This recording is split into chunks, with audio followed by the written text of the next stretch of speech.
출동 현장에서 겪게 된 마음의 상처를 극복하기 위해 링 위에 선 소방관.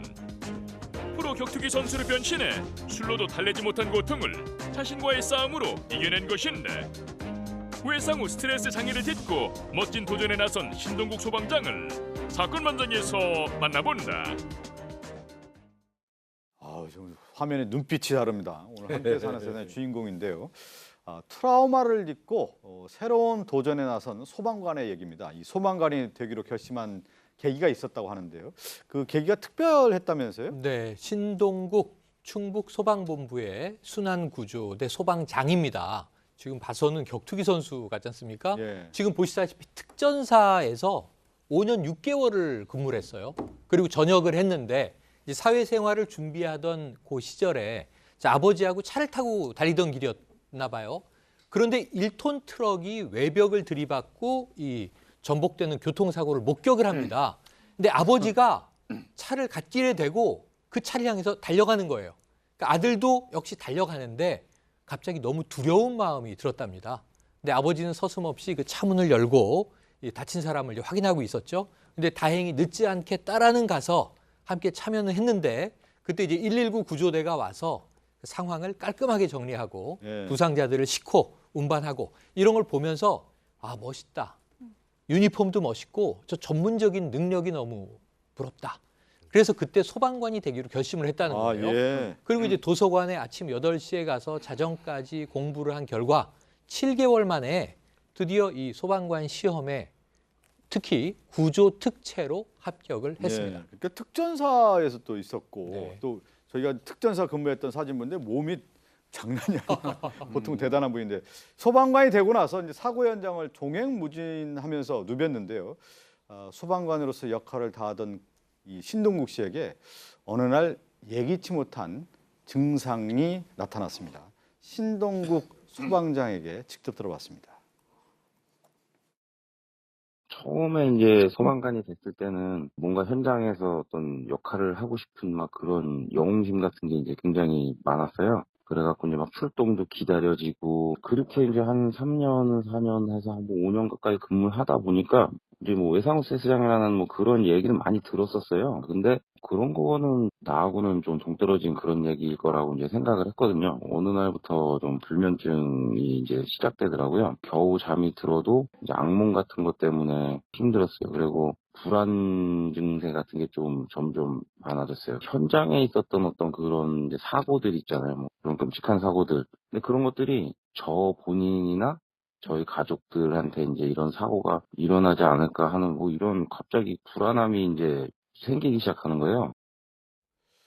뭐 저렇게 이제 신동국 소방장이 몸도 건강하고 뭐 육체적으로도 뭐 뛰어난 사람이기 때문에 저런 생각이 했을까 싶은데, 끔찍한 이제 사고 현장을 다니다 보니까 그것이 내일이 될 수도 있다라고 하는 어떤 불안감이 휩싸였고, 그것이 상당히 불면증까지 앓게 되는 계기가 됐다는 거잖아요. 저는 저거 충분히 이해합니다. 예. 네, 저도 저거하고 유사한 경찰 생활하면서 유사한 세월을 한 1, 2년 보냈기 때문에 갑자기 좀 그 동질감, 가슴 아픈 게 느껴지는데요. 아마 처음에 이제 소방관이 돼가지고 현장에 가서 교통사고 현장도, 이 끔찍한 현장은 말도 못해요. 교통사고 현장이라든지 극단적인 선택을 한 사람들을 이제 구조하는 과정에서 보게 되고요. 그 다음에 이제 뭐 익사사고 같은 거 이런 거 굉장히 잔인하거든요. 이걸 이제 아마 할 때는 엄청나게 열심히 한 것 같아요. 처음에는 사명감을 가지고 시작했는데 본인이 얘기하지 않습니까? 한 5년 정도 지나니까 갑자기 불면증이 생기기 시작하고 악몽을 꾸게 된다는 얘기거든요. 그러면서 자꾸 이제 이 불안 증세가 나타나는 건데, 그 불안 증세가 뭐냐면 내가 이 현장을 나가서 봤던 내용들이 내 가족들의 얼굴하고 오버랩이 자꾸 되는 거예요. 내 가족들도 저렇게 되면 어떡하지? 이거는 염려증이 이제 생기는 거죠. 이런 상황이 지속되다 보면 이제 신경정신과 같은 데 가서 치료도 하고 처방받아서 약도 먹고 그러는데 그게 쉽게 극복되지는 않은 거죠. 뭐 저 같은 경우도 한 잔인한 그 사건 현장 가서 잔인한 사체 이런 걸 보다 보니까요. 형사 한 11년 차 정도 됐는데 불안 증세 오더라고요. 잠 안 오고 자꾸 잠자면 꿈꾸게 되고, 그리고 뭐 눌린다고 그러죠. 가위 눌리는 그런 현상이 있어서 저도 한 1, 2년 약 처방받고 했던 기억이 있는데요. 충분히 이분하고 그 느낄 수 있을 것 같습니다. 김목준 교수님 얘기 들으니까 남의 얘기 같지 않다라는 얘기인데, 뭐 불면증이 악몽에 시달렸다고 하면 얼마나 힘들었겠습니까. 그러다 보니까 이제 술을 먹기 시작했대요. 술 먹으면 또 이제 주변 사람들 안 좋아질 수 있잖아요. 그러니까 이 신동국 소방장이 처음에 원래 운동을 그렇게 열심히 했던 분이라 원래 평소에 이렇게 술을 좀 입에도 되지 않던 그런 사람이었는데 이 불안 증세나 이런 것 때문에 이제 술을 먹기 시작했는데 술을 먹으면 기분이 좀 좋아지죠. 그리고 약간 근심 걱정도 사라지는 것 같고. 근데 그게 실제로 그런 게 아니잖아요. 더 위험해지는 상황이 되니까 아내랑 18년간이나 연애를 해서 누구보다 본인을 믿고 잘 따라줬던 아내도 이제 이 지금 신동국 소방장이 술을 마시면서 망가지는 모습에 굉장히 실망하고 힘들어했다고 하고요. 또 이제 몸이 망가지고 또 술을 마시고 나서 이제 술을 마실 때는 몰라도 다음 날 보면 또 사람이 굉장히 예민해질 수밖에 없거든요. 이러면 예. 그러니까 이제 주변 지인들도 굉장히 힘들어하고 이제 사람과의 관계도 안 좋아지고 대인기피증까지 생기는 지경이 이르렀었다고 합니다. 술 먹고 이렇게 잊어보려고 했지만 그게 오히려 주변 사람과의 어떤 갈등 관계가 더 심해졌다는 얘기인데. 자, 이 지금 얘기 드린 것처럼 신동국 소방장은 끔찍한 사고 현장을 목격하면서 겪게 된 이 트라우마를 극복하기 위해서 새로운 도전에 나섰습니다. 그 결심한 계기를 들어보죠. 처음에는 수면제를 처방을 받아 먹었어요. 근데 이제 그 다음 날이 문제더라고요. 이 수면제를 먹고 나니까 머리가 어지럽고 막 무기력하고 그 정도로 너무 힘들고 처져갖고 약을 끊었어요. 이제 결국은 술을 이제 조금 이렇게 그렇게 지내다 보니까 저희 아내와 심각성을 깨닫고 오빠는 지금까지 봤을 때 뭔가를 이렇게 도전을 하거나 끊임없이 해왔을 때가 가장 활력 넘치고 좋아 보였다. 취미생활을 한번 해봐라 이러더라고요. 그래서 생각한 게 이제 종합격투기를 이악물고 한번 해봐야겠다는 생각이 들더라고요. 그 격투기 체육관을 찾아갔죠, 거기. 뭐 하나 하면 그거밖에 몰라요. 그래서 지금 운동도 하고 있지만 그 외상후 스트레스 장애라는 이제 약간 좀 그런 스트레스로 인해서 이제 좀 마음의 병으로 좀 힘들어했잖아요. 그래서 이 운동을 시작하면서 계속 몰두하고 집중하고 그러다 보니까 다른 쓸데없는 생각들이 이제 사라지더라고요. 수면제 또 술까지 손댔다가 이제 그 링 위에 서면서 이것을 극복하고자 하는 저 화면을 봤는데 그나마 참 다행이네요. 그러니까요. 예.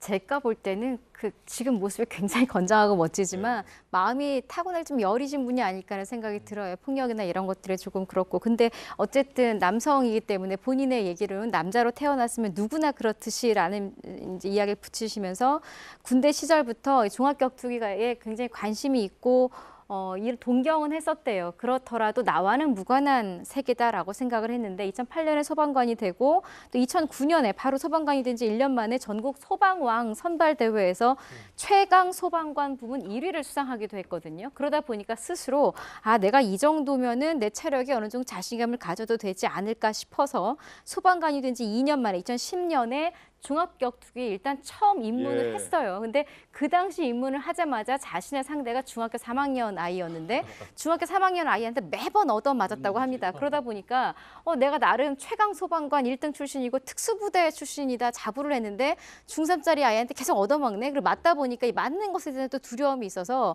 사실 소방관 되고 2년 만에 시작한 종합격투기를 그만두었답니다. 근데 그만두고 나서 좀 전에 나왔던 그 여러 가지 외상후 스트레스 뭐 이런를 극복하기 위해서 다시 이제 5년 후에 체육관 문을 두드리게 됐는데 결정적으로 다시 이렇게 극복하기 위해 체육관을 찾은 배경에 아내가 있었다고 해요. 아내가 이런 이야기를 했다고 합니다.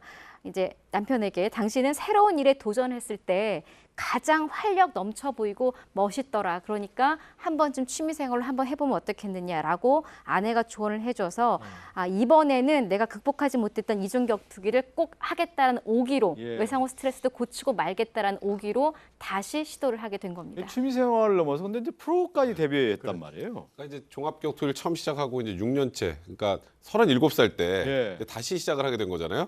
근데 이게 아마추어 대회는 굉장히 활성화돼 있어서 3개월 만에 아마추어 대회를 나갔대요. 그런데 이제 그 후에 이제 2017년 한 4월쯤에 이제 원래 큰 대회에 출전하기로 했던 선수가 부상으로 출전을 못하니까 대신 한번 출전해 보는 게 어떻겠느냐.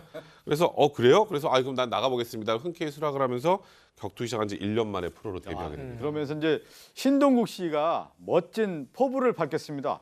이 포부도 듣고 오겠습니다. 저는 이제 매 경기 때마다 소방관에 대한 어떤 그런 긍정적인 모습을 어필하려고 많이 노력하거든요. 그러니까 처음에는 제가 이제 이게 제 개인적인 외상 스트레스장애를 극복하려고 이제 이 운동을 시작을 한 거잖아요. 그래서 이 운동을 통해서 건강한 육체랑 정신을 이제 다시 되찾았어요. 제가 이런 큰 프로 격투기 무대에 서게 되니까 전국에 있는 저희 소방 동료들한테는 즐거움, 이런 기쁨 같은 거를 이제 좀 나눠주고 싶고, 그리고 이제 국민들께는 늠름하고 강하고 어떤 포기를 모르는 그런 소방관의 모습을 보여드리고 싶어요. 그런 역할을 이제 앞으로도 계속 하고 싶죠. 이게 또 신동 씨가 대단한 것 중에 하나가 이제 경기를 하면서 네. 그 경기에 그 아마 이제 대전료라고 해야 되나요? 파이트머니라고 파이트머니라고 하는 건지. 파이트머니 본인이 하고 이러면 여기 못 나오죠. 네. 파이트머니를 고 화재 진압하다가 순직했던 이영욱 소방경 또 이호연 소방교를 위해서 기부를 했다 그러고요. 네. 또 이 나갈 때마다 슬로건 같은 거 거는데 소방관들에게 어떤 그런 분들을 강조하고 좀 자랑스럽게 하기 위해서 많은 어떤 슬로건을 걸어서 소방관들이 좀 좋아한다고 합니다. 네.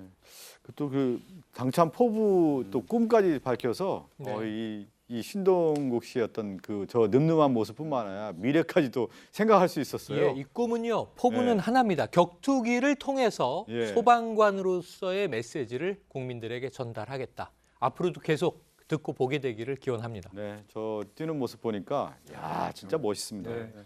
이제 취미를 넘어서 이제 프로 세계까지 데뷔했고 지금 얘기한 것처럼 또 소방장으로서의 역할까지 또 다시 한번 새롭게 계기가 됐다고 하니까 그 뜻과 포부가 잘 펼쳐질 수 있기를 기대를 하겠습니다. 오늘 이 사건을 끝으로 인사를 나누겠습니다.